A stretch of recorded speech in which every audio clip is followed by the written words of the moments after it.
लखनऊ की सुबह हमेशा की तरह शांत थी। घना कोहरा शहर को अपनी सफेद चादर में ढके हुए था। बड़ा इमामबाड़ा धुंध के बीच किसी पुराने रहस्य की तरह खड़ा दिखाई दे रहा था। लेकिन उस सुबह गोमती नदी के किनारे कुछ ऐसा हुआ था जिसने पूरे शहर को बेचैन कर। स्वागत है आपका डीसी सीरीज की एक और दिलचस्प सस्पेंस और थ्रिल से भरी कहानी में। पत्थर की सीढ़ियों पर एक प्रोफेसर की लाश मिली थी।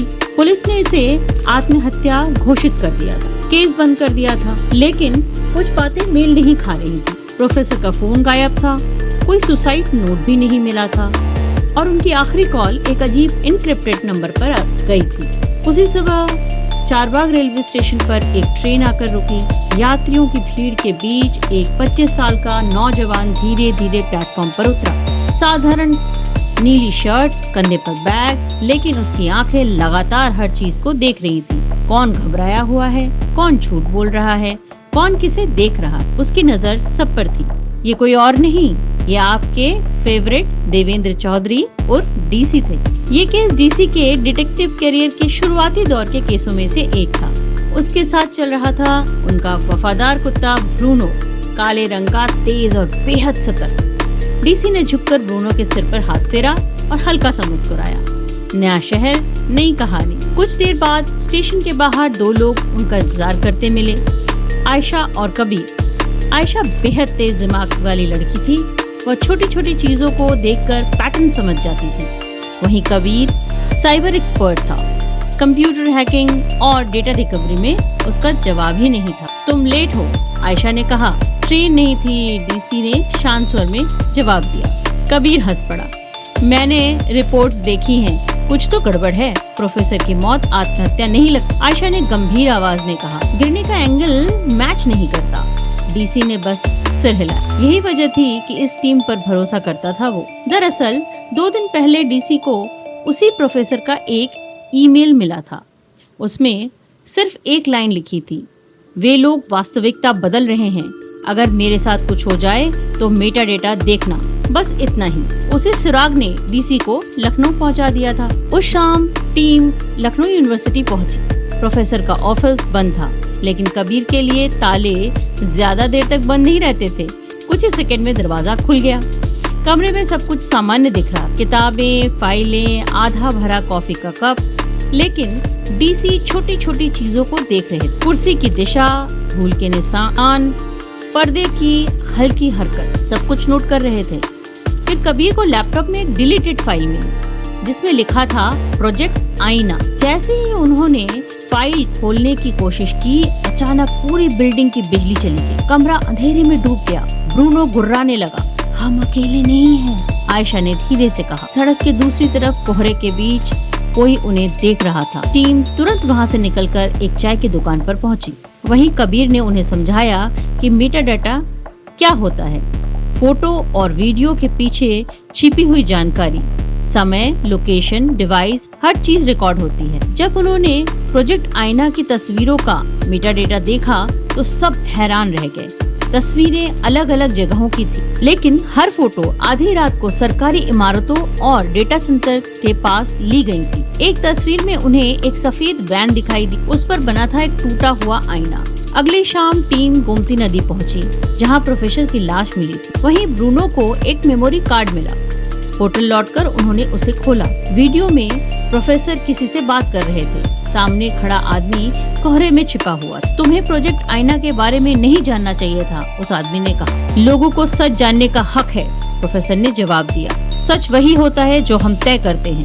फिर अचानक वीडियो हिलने लगा और किसी ने प्रोफेसर को पकड़ लिया।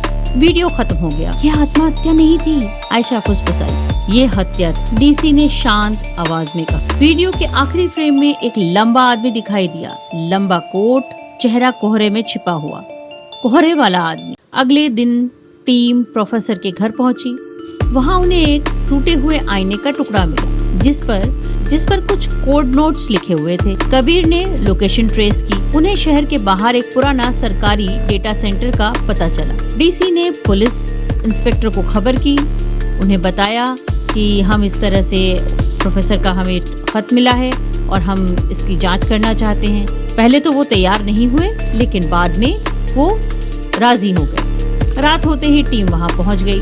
बिल्डिंग बाहर से बंद और वीरान दिखाई दे रहा था, लेकिन अंदर मशीनें चल रही थी। सर्वर रूम में सैकड़ों प्रोफाइल्स स्क्रीन पर चमक रही थी। लोगों की पहचान बदली जा रही थी, फर्जी रिकॉर्ड बनाए जा रहे थे। किसी को अपराधी दिखाया जा रहा था, किसी को मानसिक रूप से बीमार। प्रोफेसर की फाइल भी वही थी। फाइलों में कुछ file mentally unstable, financially bankrupt और सुसाइड रिस्क। उन्होंने पहले उनकी पहचान बदली, फिर उन्हें मार दिया, आयशा ने कहा।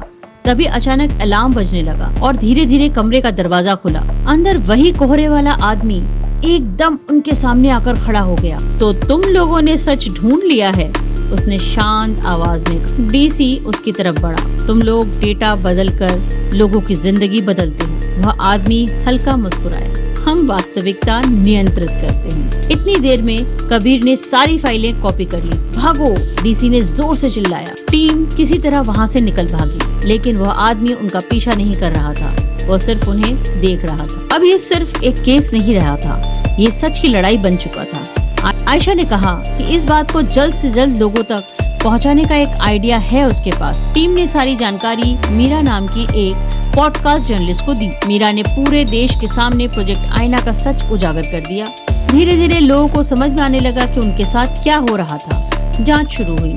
गुप्त डेटा सेंटर सील कर दिया गया, प्रोजेक्ट आईना बंद कर दिया। लेकिन पुलिस के बहुत खोजने के बाद भी कोहरे वाला आदमी कहीं नहीं मिला। देवेंद्र और उनकी टीम का काम खत्म हो चुका। तीनों लखनऊ से वापस जा रहे थे। डीसी खिड़की से बाहर देख रहे थे। क्या तुम्हें लगता है सब खत्म हो गया? कबीर ने पूछा। डीसी हल्का सा मुस्कुराया। नहीं, झूठ को कंट्रोल करने वाले लोग कभी पूरी तरह गायब नहीं होते। आयशा ने कहा। तो हम भी तैयार रहेंगे? ब्रूनो भौंका, मानो उसने भी वादा किया हो, और ट्रेन धीरे धीरे विसल देते देते आगे निकल गई। कैसी लगी आज की कहानी आपको? अपनी राय जरूर बताएं।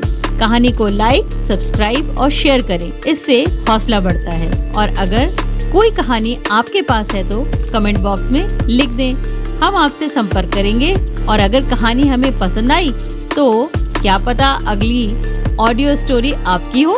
मिलते हैं एक और नए सस्पेंस और रोमांच से भरी कहानी के साथ, क्योंकि मुझे कहानी कहना बहुत अच्छा लगता है। और अगर आपको सुनना अच्छा लगता है तो आपका इस कहानी वर्ल्ड में बहुत बहुत स्वागत है।